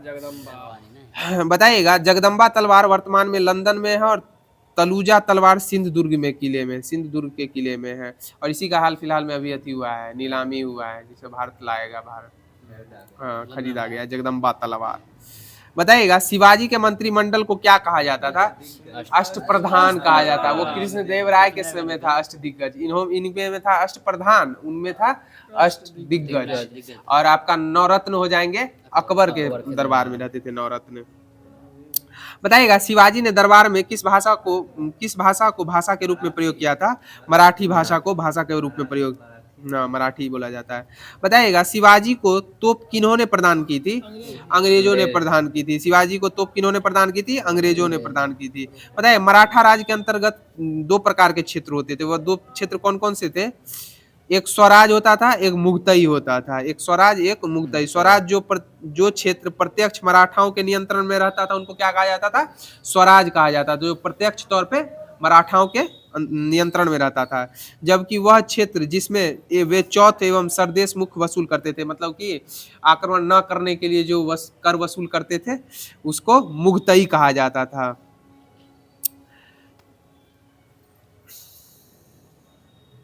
बताइएगा अष्टप्रधान में पेशवा जो होते थे वो किन मंत्री को कहा जाता था? पेशवा या प्रधानमंत्री को पेशवा कहा जाता था? किसको पेशवा कहा जाता था? प्रधानमंत्री को। बताइएगा अष्टप्रधान में अमात्य किसे कहा जाता था? अमात्य या राजस्व मंत्री को अमात्य कहा जाता था। किसको अमात्य कहा जाता था? राजस्व मंत्री को। बताइएगा अष्टप्रधान में सुमंत किसे कहा जाता था? सुमंत। विदेश मंत्री को सुमंत कहा जाता था। और न्यायाधीश किसे कहा जाता था? न्याय विभाग के प्रधान को। और धार्मिक कार्यों के लिए तिथि का निर्धारण करने वाले को क्या कहा जाता था? पंडित राव कहा जाता था। बताइएगा शिवाजी का उत्तराधिकारी कौन बने थे? संभाजी हो जाएंगे। और संभाजी ने उज्जैन के हिंदी एवं संस्कृत के प्रकांड विद्वान कवि कलश को अपना सलाहकार नियुक्त किया था। बताइएगा मुगल सेनापति कौन थे जिन्होंने संगमेश्वर में छिपे हुए संभाजी एवं कवि कलश को गिरफ्तार कर लिया था और उनकी हत्या कर दी थी? यह मुखर्रब खां के द्वारा कर दिया गया था। किसके द्वारा कर दिया गया था संभाजी और कवि कलश की हत्या? मुखर्रब खां के द्वारा संगमेश्वर में छिपे हुए थे ये लोग। बताइए संभाजी के बाद नए छत्रपति के तौर पर किनका राज्याभिषेक हुआ था? यह राजा राम का हो जाएगा। किनका हो जाएगा? राजा राम का हो जाएगा। और राजा राम ने अपनी दूसरी राजधानी किसे बनाया था? सतारा को बनाया था। राजा राम के द्वारा अपनी दूसरी राजधानी किसको बनाया गया था? सतारा को। और राजा राम किसके बाद आए थे? संभाजी के बाद आए थे। तो साथियों हिस्ट्री के माध्यम, लुसेंट सीरीज के माध्यम से जो हिस्ट्री होमवर्क में दिया गया था वो भी डिस्कशन के माध्यम से समाप्त कर दिया गया है। अब आप लोगों के मध्य इन्वायरमेंटल साइंस अर्थात पर्यावरण विज्ञान प्रारंभ किया जा रहा है। बताइएगा स्वस्थाने पद्धति के अंतर्गत वनस्पति उद्यान को शामिल किया जाता है या नहीं किया जाता है? नहीं किया जाता है। स्वस्थाने पद्धति के अंतर्गत वनस्पति उद्यान को शामिल नहीं किया जाता है। बताइएगा राज्य सरकार किसी ऐसे क्षेत्र को जो पारिस्थितिकी जीव जंतु वनस्पति भू आकृति एवं जलीय महत्व का हो तथा जिसे संरक्षित किया जाना नितांत आवश्यक हो, क्या किस अधिनियम के तहत राष्ट्रीय उद्यान घोषित कर सकती है? वन्य जीव संरक्षण अधिनियम के तहत। और वन्य जीव संरक्षण अधिनियम कब आया था? 1972 में आया था। और वन संरक्षण अधिनियम कब आया था? 1980 में आया था। और जल संरक्षण अधिनियम कब आया था? 1974 में आया था। सही जवाब हो जाएगा। और आपके मध्य है उपभोक्ता संरक्षण अधिनियम 1986 और पर्यावरण संरक्षण अधिनियम भी 1986 में ही आया था। बताइएगा भारत का पहला राष्ट्रीय उद्यान कौन सा निर्मित हुआ था और कब निर्मित हुआ था? यह जिम कॉर्बेट राष्ट्रीय उद्यान हो जाएगा, 1936 में निर्मित हुआ था। कब निर्मित हुआ था? 1936 में निर्मित हुआ था। और यह उत्तराखंड के किस जिले में स्थित है? नैनीताल में। किस जिले में हो जाएगा? नैनीताल जिले में जिम कॉर्बेट हो जाएगा। दूसरा चीज है और जिम कॉर्बेट का पूर्ववर्ती नाम क्या था? हेली नेशनल पार्क हो जाएगा। क्या हो जाएगा? Heli national park. बताइएगा भारत का सबसे बड़ा राष्ट्रीय उद्यान कौन सा राष्ट्रीय उद्यान है? हेमिस राष्ट्रीय उद्यान हो जाएगा। और यह कहाँ स्थित है? लद्दाख केंद्र शासित प्रदेश के पूर्वी भाग में स्थित है। बताइएगा भारत में सबसे अधिक ऊंचाई पर स्थित राष्ट्रीय उद्यान कौन सा है? यह हेमिस ही हो जाएगा, लद्दाख का हेमिस ही हो जाएगा। और बताइए भारत का सबसे छोटा राष्ट्रीय उद्यान कौन सा है? साउथ बटन द्वीप हो जाएगा। कौन सा हो जाएगा सबसे छोटा राष्ट्रीय उद्यान? साउथ बटन द्वीप हो जाएगा। और यह अंडमान निकोबार द्वीप में स्थित है। बताइएगा हेमिस राष्ट्रीय उद्यान जो है इसका क्षेत्रफल कितना वर्ग किलोमीटर है? हेमिस का ये 4400 वर्ग किलोमीटर हो जाएगा। कितना हो जाएगा? 4400 वर्ग किलोमीटर हेमिस राष्ट्रीय उद्यान का क्षेत्रफल हो जाएगा। और साउथ बटन का कितना हो जाएगा? 0.03 वर्ग किलोमीटर हो जाएगा। कितना हो जाएगा? 0.03 वर्ग किलोमीटर। बताइएगा सुंदरवन विश्व में कैसे वनों का सबसे बड़ा क्षेत्र है? मैंग्रोव वनों का, हेलोफाइटिक मैंग्रोव वनों का सबसे बड़ा क्षेत्र हो जाएगा। बताइएगा गुजरात में कच्छ के रण में क्षेत्र में स्थित कौन सा राष्ट्रीय उद्यान भारत का पहला समुद्री राष्ट्रीय उद्यान है? यह मरीन राष्ट्रीय उद्यान हो जाएगा। कौन सा राष्ट्रीय उद्यान हो जाएगा? मरीन राष्ट्रीय उद्यान हो जाएगा। बताइएगा विश्व का एकमात्र तैरता हुआ राष्ट्रीय पार्क कौन सा है? किबुल लामजाओ राष्ट्रीय पार्क हो जाएगा। और यह कहाँ स्थित है? मणिपुर के इम्फाल के विष्णुपुर जिले में हो जाएगा। किस में हो जाएगा? इम्फाल एवं विष्णुपुर जिले में हो जाएगा, मणिपुर के। और बताइएगा किबुल लामजाओ जो राष्ट्रीय उद्यान है वह किस झील में स्थित है? तैरता हुआ किस झील में हो जाएगा? लोकटक झील में हो जाएगा। किस में हो जाएगा? लोकटक झील में। और यहाँ संकटग्रस्त कौन सी प्रजाति है? कौन सी प्रजाति की जीव है? मणिपुरी हिरण, जिसे संगाई हिरण भी कहा जाता है। क्या कहा जाता है? संगाई हिरण। बताइएगा हाँ संगाई उत्सव भी मनाया जाता है। अभी हाल फिलहाल में आदि महोत्सव कहाँ मनाया गया है? आदि महोत्सव नई दिल्ली में मनाया गया। और पर्पल फेस्टिवल कहाँ मनाया गया है? ये भी नई दिल्ली में 2025 में मनाया गया है पर्पल फेस्टिवल। हाँ नहीं पर्पल अधिक गोवे का था लेकिन इस बार दिल्ली में मनाया गया है। बताइएगा जिम कार्बोनेट राष्ट्रीय उद्यान जो है वह इसके मध्य से होकर कौन सी नदी बहती है? रामगंगा नदी बहती है, इसीलिए अब इसका नाम परिवर्तित करके रामगंगा राष्ट्रीय उद्यान कर दिया है। हाँ बताइएगा भारतीय पक्षी विज्ञान और प्राकृतिक विधि सलीम अली को भारत का क्या कहा जाता है? बर्ड मैन ऑफ इंडिया कहा जाता है। और सलीम अली राष्ट्रीय उद्यान पक्षी उद्यान जो है सलीम अली राष्ट्रीय पक्षी उद्यान किस राज्य में स्थित है? जम्मू कश्मीर में, श्रीनगर में स्थित है। सलीम अली राष्ट्रीय पक्षी उद्यान कहाँ स्थित है? जम्मू कश्मीर के श्रीनगर में स्थित है। बताइएगा देश में सर्वाधिक राष्ट्रीय उद्यान किस राज्य में स्थित है? मध्य प्रदेश में हो जाएंगे, जिसमें 12 राष्ट्रीय उद्यान हो जाएंगे। बताइएगा जालदापारा जो है एक सींग वाले गेंडे के लिए प्रसिद्ध है। यह किस राज्य में स्थित है? पश्चिम बंगाल में हो जाएगा। और एक सींग वाले गेंडे के लिए एक और प्रसिद्ध है राष्ट्रीय उद्यान, असम का काजीरंगा राष्ट्रीय उद्यान हो जाएगा। और इसमें है ना नाइट विजन सैटेलाइट जो है ना प्रारंभ किया गया है ट्रैकिंग के लिए, जो कोई आदमी इसमें शिकार नहीं करे इसके लिए नाइट विजन सैटेलाइट स्टार्ट किया गया है। बताइएगा भीतरकनिका नेशनल पार्क जो है वह किस राज्य में स्थित है? यह उड़ीसा राज्य में हो जाएगा। बताइएगा कछुओं की 4 प्रजाति ओलिव रिडले कछुआ, ग्रीन सी कछुआ, हॉक्सविल कछुआ एवं लेदर बैक कछुआ यहीं पाया जाता है। भीतरकनिका नेशनल पार्क में रोमन प्रजाति पाई जाती है। बताइएगा वन विहार राष्ट्रीय उद्यान किस राज्य में स्थित है? यह मध्य प्रदेश में हो जाएगा। बताइए कूनो राष्ट्रीय उद्यान किस राज्य में स्थित है? मध्य प्रदेश में ही हो जाएगा। बताइए पेंच राष्ट्रीय उद्यान किस राज्य में स्थित है? महाराष्ट्र एवं मध्य प्रदेश दोनों के सीमा पे हो जाएगा पेंच। बताइएगा फॉसिल जीवाश्म राष्ट्रीय उद्यान किस राज्य में स्थित है? यह भी मध्य प्रदेश में हो जाएगा। बताइए बांदीपुर राष्ट्रीय उद्यान किस राज्य में है?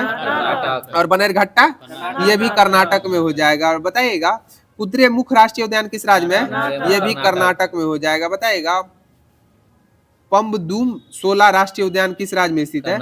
यह केरल में हो जाएगा। पम्बदूम 16 राष्ट्रीय उद्यान किस में हो जाएगा? केरल में।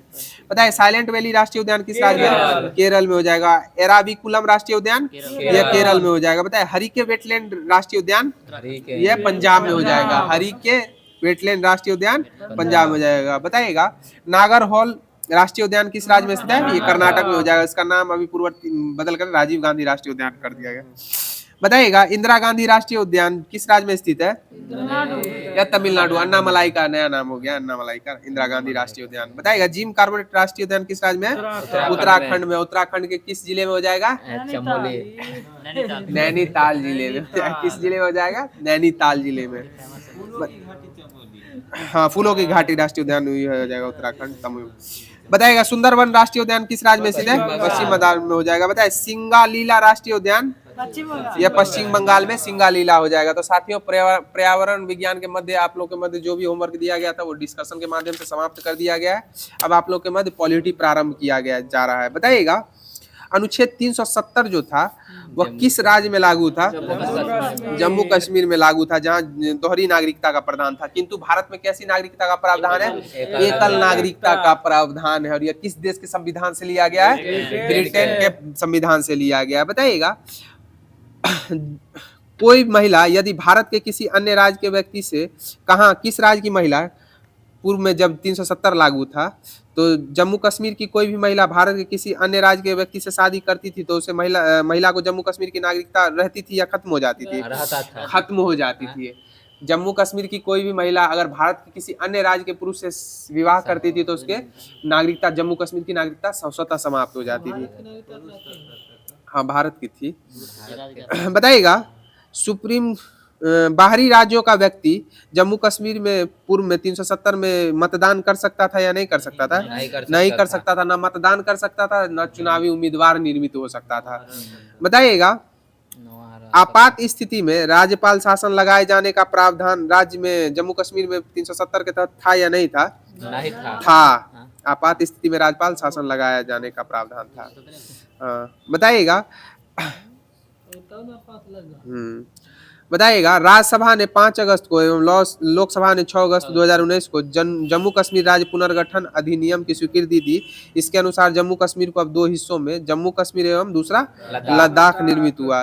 बताइएगा जम्मू कश्मीर को किस अनुच्छेद के तहत पुदुचेरी के समान विधानसभा के साथ संघ राज्य क्षेत्र बनाया गया था? अनुच्छेद 239 के क के तहत बनाया गया था। बताइएगा जम्मू कश्मीर के प्रथम उपराज्यपाल कौन थे?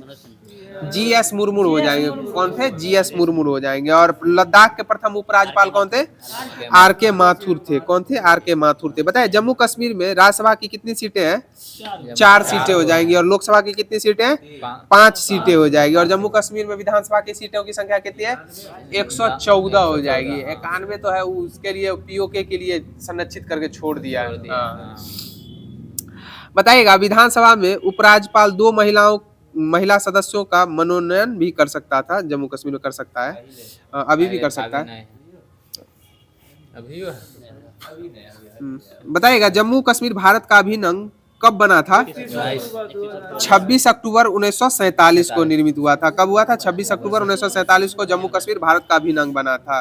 बताइएगा सर्वोच्च न्यायालय द्वारा दिए गए फैसले जम्मू कश्मीर के अब जम्मू कश्मीर में मान्य होते हैं या नहीं होते हैं? अब होते हैं। और जम्मू कश्मीर राज्य पुनर्गठन अधिनियम कब लागू हुआ था? 31 अक्टूबर 2019 से लागू हो गया था। और अब जम्मू कश्मीर में कोई भी व्यक्ति संपत्ति खरीद सकता है, व्यापार कर सकता है या नौकरी भी कर सकता है, पा सकता है। बताइएगा भारत का राष्ट्रीय प्रतीक जो है वह अशोक के किस स्तंभ से लिया गया है? सारनाथ स्तंभ से लिया गया। किससे लिया गया? सारनाथ स्तंभ से लिया गया। बताइएगा इसकी आकृति कैसी है? अनुकृति है ना, शीर्ष सिंह स्तंभ के शीर्ष भाग से ली गई। इसकी आकृति सिंह के समान ही है। बताइएगा एक ही पत्थर को काटकर बनाए गए सिंह स्तंभ के ऊपर क्या रखा हुआ है? एक ही प्रकार के पत्थर को काटकर बनाए गए इस सिंह स्तंभ के ऊपर में एक धर्म चक्र रखा हुआ है। क्या रखा हुआ है? धर्म चक्र रखा हुआ है। बताइएगा भारत का कोई भी नागरिक जम्मू कश्मीर का मतदाता एवं चुनावी उम्मीदवार बन सकेगा। यह कब से संभव हो पाया है? 2019 31 अक्टूबर 2019 से यह संभव हो पाया है। तो साथियों पॉलिटी के माध्यम से जो भी होमवर्क दिया गया था वो समाप्त कर दिया गया है। अब आप लोग के मध्य विविध प्रारंभ किया जा रहा है।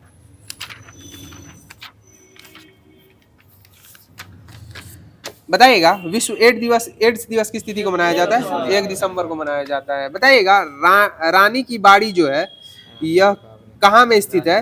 यह बूंदी राजस्थान में हो जाएगी। और बताए छत्र महल कहाँ स्थित है?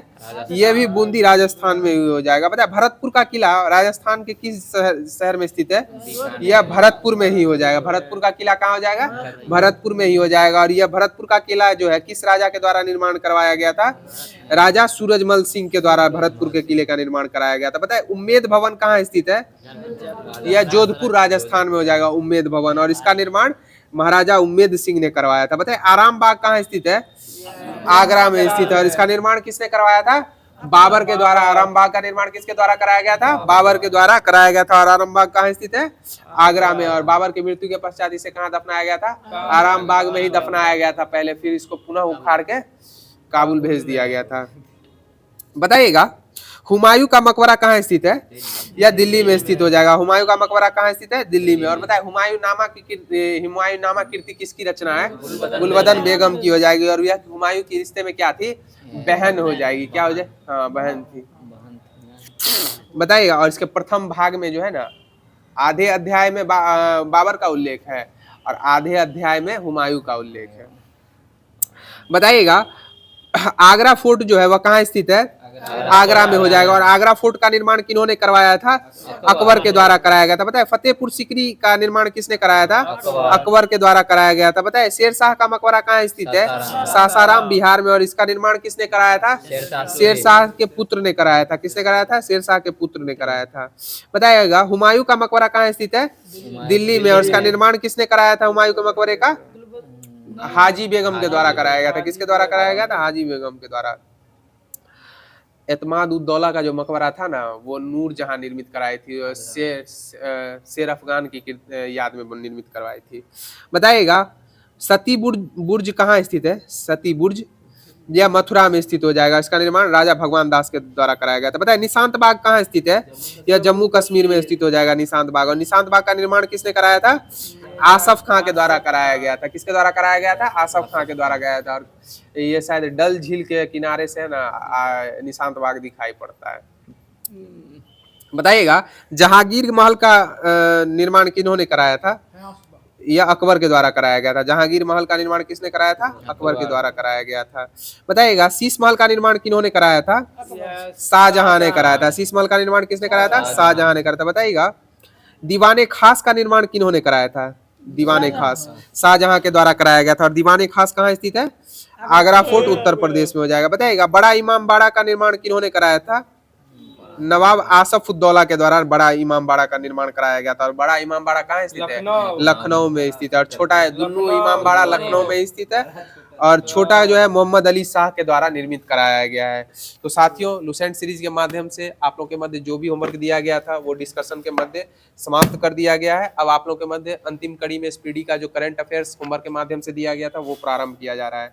बताइएगा 38वें राष्ट्रीय खेलों में तरुणदीप रॉय ने पुरुष रिकवर तीरंदाजी में कौन सा पदक जीता था? कांस्य पदक जीता था। तरुणदीप रॉय के द्वारा जीता गया था। बताइएगा और ये तीरंदाजी से संबंधित हो जाएंगे। तरुणदीप रॉय। बताइएगा दीपिका कुमारी जो है इनका संबंध किस खेल से हो जाएगा? तीरंदाजी से ही हो जाएगा। अनाहत सिंह का संबंध किस खेल से हो जाएगा? स्कैवश से हो जाएगा। किससे हो जाएगा? स्कैवश से अनाहत सिंह का संबंध हो जाएगा। बताइएगा किस राज्य की पर्वतारोही निशा यादव ने अफ्रीका महाद्वीप के माउंट किलिमंजारो की चोटी पर फतह किया है? यह छत्तीसगढ़ की हो जाएगी। कहाँ की हो जाएगी? छत्तीसगढ़ की। और अभी हाल फिलहाल में छत्तीसगढ़ में भूचाल आ गया है। हिडमा जो थे वहाँ के नक्सली संगठन के जो थे उनका इनकाउंटर हो गया है। बताइएगा किस राज्य सरकार ने ग्राम विकास के लिए विकासिता गांव योजना शुरू की है? यह उड़ीसा में हुई है। कहाँ हुई है? उड़ीसा में हुई है। किस राज्य सरकार ने ग्राम विकास के लिए विकासिता ग्राम योजना शुरू की है? उड़ीसा के द्वारा की गई है। बताइएगा किस बैंक ने अमिताभ बच्चन का डिजिटल अवतार लॉन्च किया है? IDFC फर्स्ट बैंक के द्वारा किया गया है। अमिताभ बच्चन का डिजिटल अवतार किन्होंने लॉन्च किया है? IDFC फर्स्ट बैंक के द्वारा लॉन्च किया गया है। बताइएगा भारत ने किस देश के साथ संयुक्त सैन्य अभ्यास साइक्लोन का आयोजन किया है? यह भारत और मिस्र के मध्य होता है। साइक्लोन युद्धाभ्यास किन दो देशों के मध्य होता है? भारत एवं मिस्र के मध्य होता है। बताइएगा किस देश ने ऑपरेशन डेविल हंट शुरू किया है? बांग्लादेश के द्वारा किया गया। जो यह आंतरिक अशांति को यानी उजागर करेगा ना, जो लोग आंतरिक अशांति के उत्पन्न करते हैं उनके विरुद्ध चलाया गया ऑपरेशन डेविल हंट। बताइएगा वनडे इतिहास में दूसरा सबसे ज्यादा छक्का लगाने वाले खिलाड़ी कौन बन गए हैं? रोहित शर्मा हो जाएंगे। और पहले कौन हो जाएंगे? शाहिद अफरीदी हो जाएंगे। कौन हो जाएंगे? शाहिद अफरीदी। शाहिद अफरीदी है, शाहिद अफरीदी है। इन्हें हाँ, वो भी 17 साल के थे तभी से ही खेल रहे हैं। बताइएगा, वनडे इतिहास में दूसरे सबसे ज्यादा छक्का लगाने वाले तो रोहित शर्मा है। बताइएगा, भारतीय सेना और भारतीय वायुसेना ने कौन सा संयुक्त सैन्य अभ्यास किया है? ये विंग्ड रेडर हो जाएगा। कौन सा हो जाएगा? Winged raider. और बताइएगा, भारतीय थल सेना के वर्तमान में जो है अध्यक्ष कौन है? उपेंद्र द्विवेदी हो जाएंगे। और भारतीय वायुसेना के वर्तमान में अध्यक्ष कौन है? अमरप्रीत सिंह हो जाएंगे। सही जवाब हो जाएगा। बताइए, वर्तमान में नौसेना के उपाध्यक्ष कौन है? संजय वात्सायन हो जाएंगे। और अध्यक्ष दिनेश कुमार त्रिपाठी हो जाएंगे। सही जवाब हो जाएगा। बताइएगा, और थल सेना दिवस 15 जनवरी और वायुसेना दिवस 8 अक्टूबर और नौसेना दिवस 4 दिसंबर और सशस्त्र सेना बलों का झंडा दिवस किस तिथि को मनाया जाता है? 7 दिसंबर को मनाया जाता है। सही जवाब हो जाएगा। बताइएगा, भारत ऊर्जा सप्ताह 2025 कहाँ आयोजित किया गया है? नई दिल्ली में आयोजित किया गया है। कहाँ किया गया है? नई दिल्ली में आयोजित किया गया है भारत ऊर्जा सप्ताह। बताइएगा, किस देश के शोधकर्ताओं ने ऑटिज्म से संबंधित मस्तिष्क गतिविधि की खोज की है?